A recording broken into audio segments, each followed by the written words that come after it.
What's up, everyone? Welcome back to Wingers and Defenders. Today, we will be talking about Tottenham Hotspur and Manchester United. Now, this wasn't a topic we were going to do today. We were actually going to talk about under-19s. That was previously talked to us about a couple weeks ago. But Joe decided that he believes his team is not a title contender. And we'll throw Manchester United in there as well, because why not? But we have a guest, Sean Chonabroff, is here with us. Me and Joe work with him at TWSN. We will put some of his stuff, great work in the bio down low. But we'll just start off. Joe, how you doing today? Doing pretty well, man. Sean? I'm doing great. I'm not so convinced Joe is doing well. That was such a sad I'm doing good. Are you all right, Joe? Yesterday was a rough day, man. Let's just say that. Oh, yeah, your elite quarterback looked like, I don't know. Quarterback's trash. My fantasy team's trash. My football team can't pick up points at Palace. It's just awful. And Jake?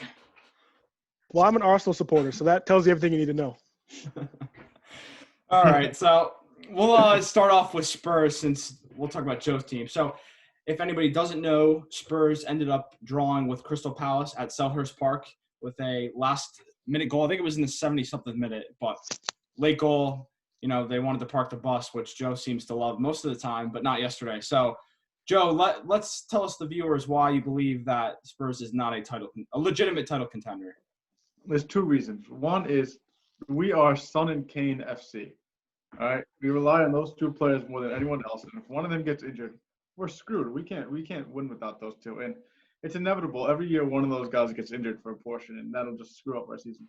The second reason is, while I do like the counter-attacking style of football, the past 3 or 4 games we've taken on 10+ shots a game. That's just not sustainable. You're not going to be able to sustain that and keep winning like that. It's just not possible. It's not going to be Leicester 15-16 like that. The Spurs defense just isn't good enough to sustain that many shots and continue to keep out goals and keep out clean sheets. They're going to concede like they did yesterday to Crystal Palace. And Crystal Palace deserved to get a point in that game. I'm going to be honest with you.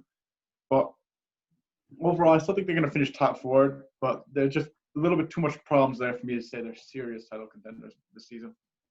So let me ask you this. We talked about it on the phone a little bit before.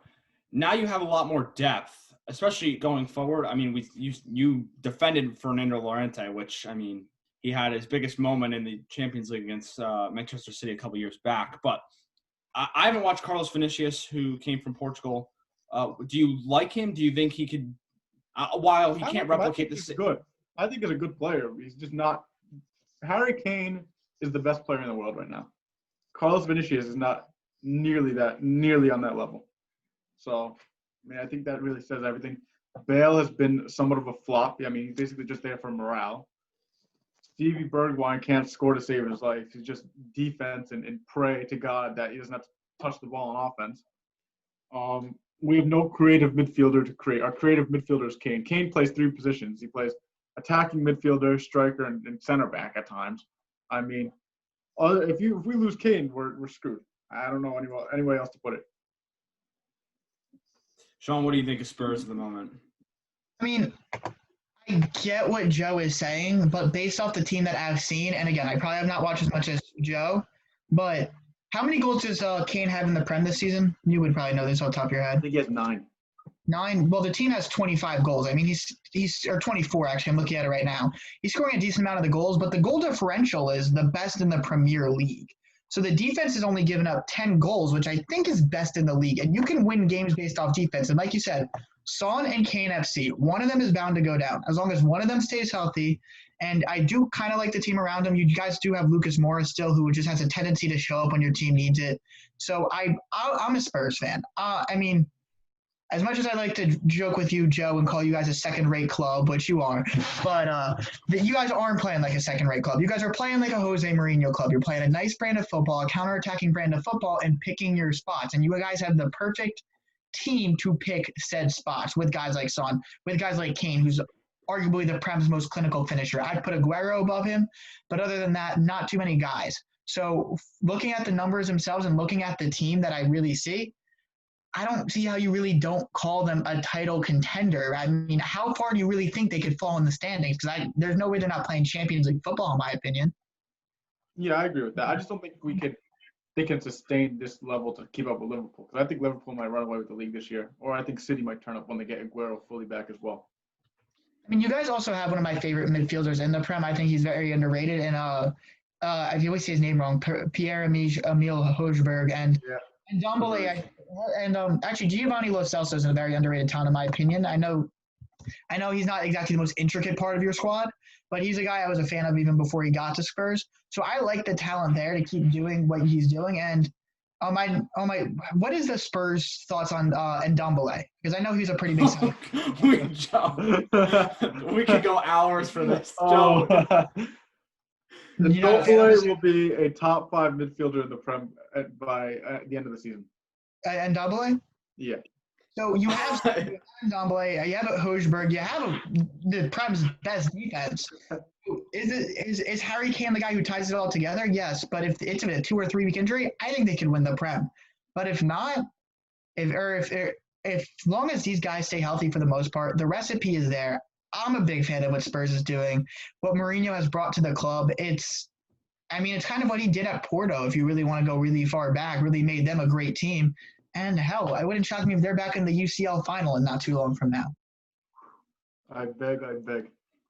Jake, any thoughts to add on?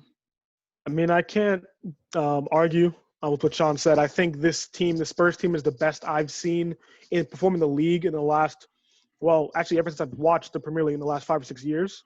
This is the best team I've seen them have, most consistent I've seen them play.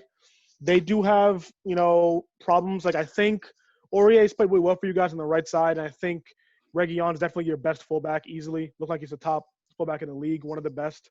And your midfield's pretty good. And obviously, Son and Kane are the best duo in the world right now. Like I said to you, Joe, early in the season, one of those guys are going to go down eventually. It happens every year. A Spurs striker or winger goes down around January, February, and they drop points. And if it's Son, I think you'll be okay because Kane's doing everything. But if it's Kane, I'm not sure. I mean, they're both interchangeable. They're both like top players right now. And I think you guys are title contenders. I think you're playing so well that I don't see you guys jumping out of the top 3 for a while. If you do, it's because either both Son and Kane got injured or something happens where Jose loses the locker room, which he's done usually in most of his teams, actually all of his teams eventually. I don't think I think this with this team happening. I think this team's good, and I hate to say that as an Arsenal supporter, but I think you'll end up finishing 2nd or 3rd, personally. I don't think you're going to win the league. I think I rate them higher than you do, Joe. So, I don't know. I think you're a good team, personally, but I don't like to say that. And I wish I could say you're a terrible team. You're not going to win a trophy. I'll tell you that. You're not going to win a trophy. I can tell you that. You're not going to win any trophies. 2. No. You're not winning any. He's still on the 2. All right. I stick by my word. What FA Cup and or Carabao? I think we would either Carabao, FA, or Europa League. Oh, okay. Not winning anything. Yeah. I mean, so here's the thing with me. I mean, Joe, I know we've been talking about this for the last couple of days, but there's a big test on Wednesday. And I think if you can come to Anfield and you say you're going to knock off our winning or a streak of whatever it is, 60-something games, I mean, that's a pretty good benchmark to tell us that Spurs is legitimate as any team in the league. And, I mean, you mentioned Liverpool and City as the only 2 teams. I'd argue they're right there. I mean, you talk about Harry Kane. I also agree, Jake. I think if Harry Kane's the one that goes down and not Son, I think they are in a little more trouble just because Son, I mean, while he's world-class now, I think he's a little – sometimes. I'm going to be honest. He disappears sometimes. You mentioned Harry Kane's now playing more as a deep line playmaker and stuff. That those are all the different qualities that make him right now the best player in the world, because you would usually argue guys like Messi, Ronaldo, maybe even Lewandowski, but those guys just haven't performed at the same level. But we'll see what happens in the Champions League knockout stages. But so, Joe, if you don't think they're contenders, do you think they'll finish 3rd? Because I would argue they're going to be right there. I could see them finishing 2nd, even 2nd or 3rd. I think that's where they'll finish. My thing is, I think they have a chance to finish. I think if they don't win the title, I think they'll be within 5 or 6 points. I think that's how tight it's going to be, which I argue would be a contender. I guess, yeah, but I don't think I think it's going to be to the point where it's just like Liverpool has it in control and it's just too far for Spurs to like climb back in. I think it'll be like a maybe 6 to 10-point difference. Fair enough. All right. Well, we'll move on. That's a good topic. We'll see how we play Wednesday, both teams. But we'll move on to Manchester United.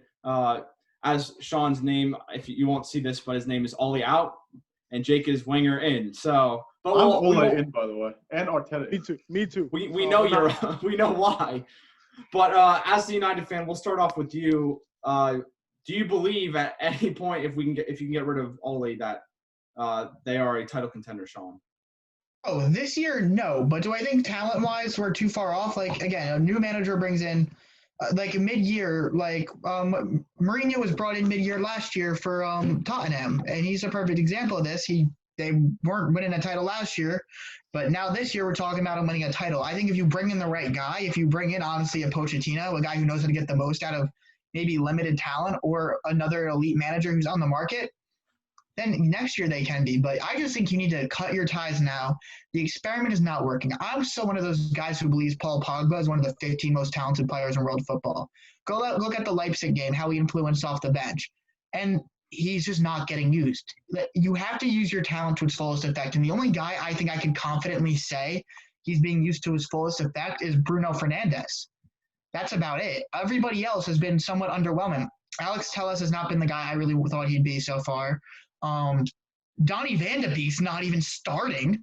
Like, we're running out Scotty McTominay week in, week out, when Donny Van de Beek is such a good guy to control possession and feed Fernandes. Let Fernandes roam free, and Donny Van de Beek finds pockets of space so well. And he's a pretty clean passer. So I think those two would link up so well together in the midfield if you found a way to use them. And like the Leipzig game, we're running a 3-5-2 with Luke Shaw as a third center back. When would that have ever, Alex Telles and Luke Shaw should not be touching the field together at the same time unless there's only 15 available healthy players. And we're just out of players. And one of them should be in goal if that happens, because De Gea is hurt, because they filled the exact same role. The mismanagement, oh my God, of Manchester United is a real issue. Mason Greenwood has not taken the step forward we expected. Marcus Rashford's been pretty good. But Manchester United has been significantly more talented than pretty much every team they played. And in the Premier League, I love looking at goal differential. It's my favorite stat to look at to really evaluate a team's performance. They have a 2-goal differential. Let's keep in mind they beat Newcastle United by 3 goals, who are 12.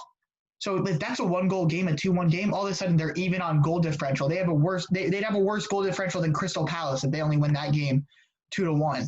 So we're sitting in 8th, and we're lucky we're in 8th right now. Honestly, I'm not sure we're a better team than Aston Villa. Honestly, Manchester United should pony up and pay the $80 million or whatever it takes to Jack Grealish to get him in there to reinvigorate this squad, because I'm the biggest Jack Grealish fan you'll find. But I know we had a nice performance against City over the weekend, but there's no reason that a squad of this caliber should be in the Europa League, and it's just time to get him out. This squad only plays good when the Ole out rumors start ramping up. It's literally the epitome of insanity. Like, you keep doing the same thing over and over again, expecting a different result. I swear Leipzig was the 4th time that we've been like, okay, this has to get Ole out. And it's like, well, they almost won it. Well, you almost won it because you put your best player on the field, in Paul Pogba. He should be a game-in, game-out starter. And I don't care about any of the stuff off the field. And if Ole doesn't like him, go look at the game and see how good he really is. I believe he started against Manchester City this weekend, right? Yeah. Yeah, funny how we had our best performance against Manchester City in a while. Just saying. That's all the proof you need. Not to mention Donny Van de Beek and Paul Pogba have the same agent, and Van de Beek's not getting the playing time he should. Pogba wants his way out. Don't be shocked if both of those midfielders leave. And now Manchester United is in a midfield crisis this summer, and then Bruno Fernandes is unhappy having to carry an entire team. Not to mention we still can't seem to find a second center back for crap. Even though I would pay all the money in the world for Jack Grealish and Dayo Upamecano, the guy from Leipzig. Upamecano, yeah. Yeah, thank you. I can't say his name. I would pay all the money in the world for those two. I'd bring those guys in, and I think a Maguire, Upamecano center back duo would be good, because I like our outside backs, to be honest. Wan-Bissaka, Shaw, Telles. I like that crew, but you got to figure out your center midfield problems. You got to figure out your second center back, because Harry Maguire is good. He's not amazing. And hopefully De Gea can recover previous form, because he hasn't been as good as he has in past years. But Joe, I know you love the fridge, right? Oh, this guy, the fridge, he'd be good anywhere else, I'm telling you. Also, Bruno Fernandes carries that team. It's Bruno FC. Let's be honest here. If it's not for Bruno Fernandes, they'd be missing. They'd be losing so much more points. They'd be Arsenal if they were without Bruno. Yeah. And don't forget about all the penalty kicks we get. They help too. The United Juju is insane. The United and Liverpool Juju on this side of the screen is insane. It's insane. I've never seen anything like it. They get every single time they need a call, they get it. Fulham should get a penalty. They don't get a penalty. Liverpool gets a BS penalty. They get their penalty. It's insane. The Juju over there is insane. But yeah, the reason they're not going to win the Prem is because they're so reliant on one player in Bruno Fernandes. Paul Pogba is good at times, and other times he looks like he doesn't want to be there and doesn't care. When he cares, he's a top midfielder in the Premier League, but half the time he doesn't. So we'll see what happens there. But I just think the biggest thing is they have a terrible center back in Maguire, and they're just reliant on Bruno. And when you're relying on one player, it's just you just can't win. You don't have the depth. What if he gets injured? What happens to United if he gets injured? Bruno Fernandes? Yeah. You put Paul Pogba there. You put Pogba there, we're good. But if Pogba doesn't, like Joe, I don't think it's Pogba doesn't care. I just don't think he has a reason to be motivated. Like I just think it's that the United management does not treat him or love him as much as he should. There was an Athletic article out this week about him, about his re-signing, and one of the headline was, Sir Alex Ferguson would have never re-signed him. There's this, ever since he got here, there has been this insane pressure and criticism where it's Kyrie Irving-like, to where we go, okay, like he's really good, but the media almost hates him for no reason. And honestly, you're dealing with the Manchester United media. I wouldn't really feel like dealing with it all the time either, knowing that my club doesn't even support me. What? Racism. Oh, God. Why? No, I know it sounds weird, but it honestly might be. Yeah. That's a pretty bad history of racism within the Premier League. Exactly. But United without Bruno Fernandes is fucking Burnley. That's what we are. Like, honestly. Wow, it's Arsenal. What? That's Arsenal. Still beating Why Arsenal. he has to take a dig at Arsenal. I mean, I said it myself. I mean, they're still beating Arsenal. So, I mean, even though we beat United in a weird way, we still beat United. Yeah, your because goal of the Pogba month took was he got tired and decided to slide tackle someone in the box. Hey, man, it's all right. Your goal of the month was a penalty kick from the ball. That's like the only goal we scored all month. That's the only one we could use. Jake, what do you think of United? Like I said, I think Sean said everything. I think you need another center back, obviously, because I think Lindelof isn't the guy you need to win a Premier League with. The midfield needs to be sorted out. I mean, Pogba is probably the answer, but I think you need to put him in the right position, first of all. Playing him too deep is not what he wants to do, obviously, and he can't play in a free role because Bruno does that much better than he is currently. He's efficiency, Bruno.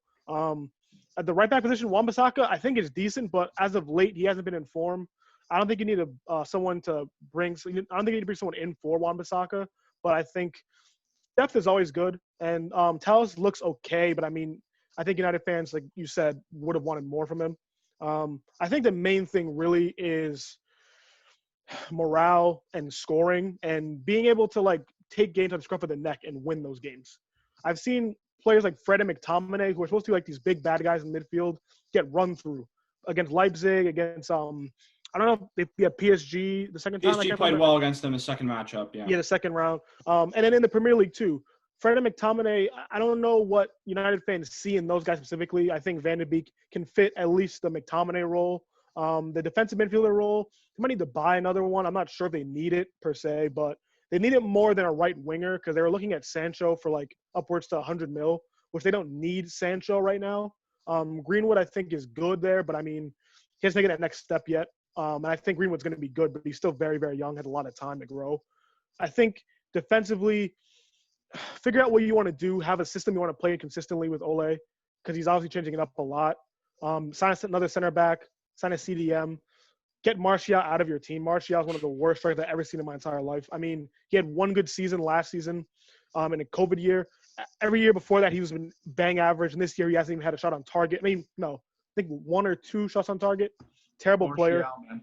I think Rashford has a better chance of playing him at center forward and someone else on the left rather than Martial just playing. Martial and Bruno are the only reason why this United team is so good. Without Rashford and Fernandes, they are probably Arsenal or worse off than Arsenal. They are a second half team. They don't win games in the first half. They always come out hot in the second half. If they come out really, really flat in the first half, they have to rely on Bruno getting them a penalty in the second half to win games. And that's not going to win you anything in the Premier League. I think I predicted United finishing 5th or 6th.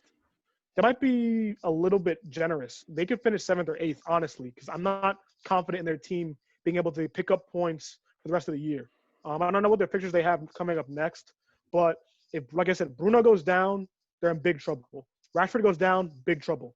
I don't see a way out of like at least them getting top 3, top 4. There's just too many teams that are playing better than them that are going to do better than them. They have the talent to finish top 4 or 5, but they just don't have the efficiency or the management to do that. So I don't see them finishing up there. DeBlock, can I ask him a couple questions actually? Yeah, go ahead. The one guy that I think would really plug up this whole well for United, and I know he's not a flashy name, but Den Donker from Wolves, I'm a huge fan of his game, could play CDM center back. What do you think he would – do you think he would be a really good fit to really reinforce that United defense and be that, bad guy in the middle that McTominay wants to be? He could be. I mean, if you're performing at Wolves really well, they're a defensive-minded team. And so he's one of your shining defensive players in Wolves. Why not give him a shot? I think you need someone because I think Fred and McTominay – I mean, McTominay still has time. I think Fred's time is past, personally. I think he's gone. He's gone. I think Dendoncker wouldn't be a bad signing. I don't know how much you get him for. Wolves will probably try to fleece United for him, probably like $40 million or something like that. I wouldn't be opposed to it. It's actually an underrated signing because United likes to go for the big names that could not pan out.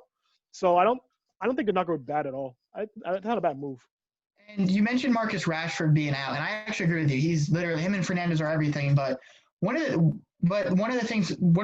I guess problems with Rashford's rise, because he's playing like probably a top 10 forward in the world right now, considering how bad the core has been around him outside of Fernandes.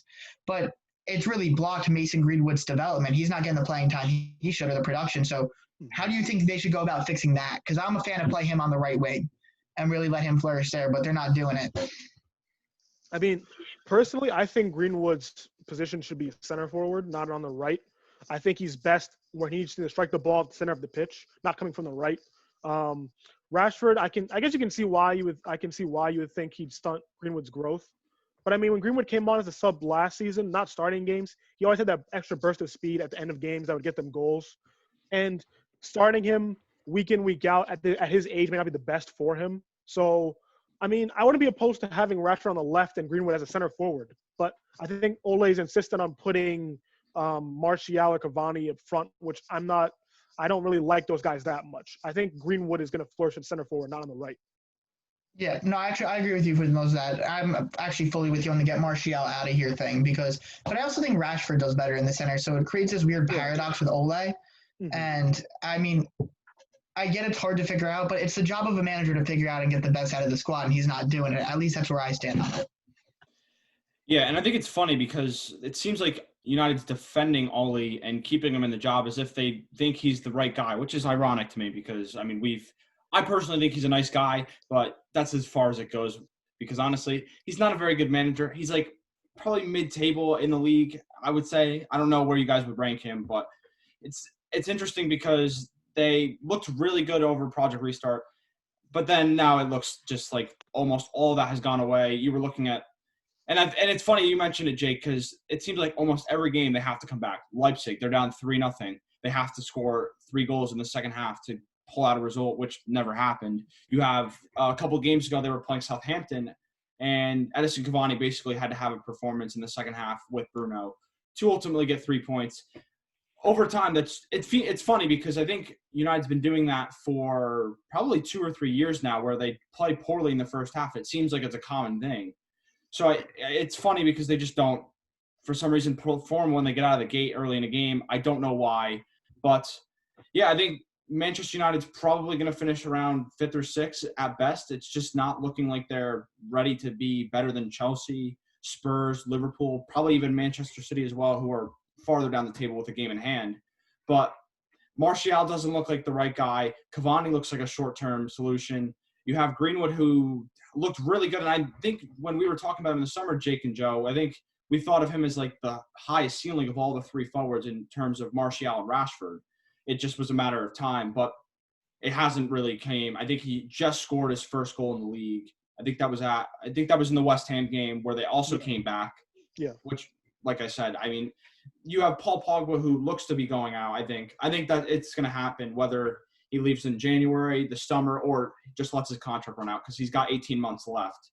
which that's been a terrible situation overall. But we'll see how these two teams perform. A lot of good games coming. We got Spurs, Liverpool Wednesday, excuse me. Manchester United probably gets 3 points against Joe's favorite team, Sheffield United, this week. But Hey, they're going down, man.